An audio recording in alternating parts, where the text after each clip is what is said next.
ይህ የብልህ ባለሀብት አፈ ታሪክ ከሪል ስቴት ጨዋታ እያወጣው ነው። ኢንቨስት ለማድረግ ፐርፌክት ገበያ እየጠበቁ ነው።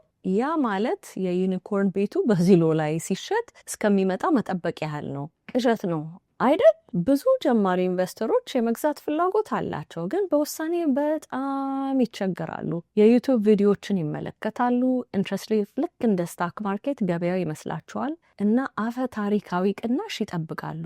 ይህ በእንዲህ እንዳለ በየወሩ የሚመጣ ትርፍ ገቢ፣ የንብረት እድገት እና የታክስ የግብር ጥቅሞችን ያጣሉ።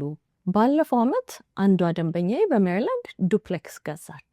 አንዳንዶቹ ደግሞ ኢንትረስት ሬት እስኪወድቅ እየጠበቁ ነበር። እሷ ግን ውሳኔ ወስና በመግዛቷ ወዲያውኑ ተጠቃሚ ሆናለች። እሷ በአንደኛው ቤት ትኖራለች፣ ሌላኛውን ቤት ደግሞ ታከራያለች። ተከራዩ 75% የቤት ኪራዩን ይከፍልላታል።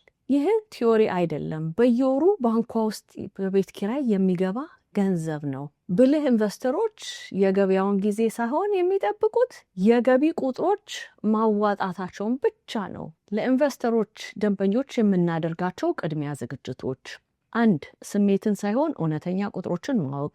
2. ገቢ የሚያመጣ ንብረቶችን ማግኘት።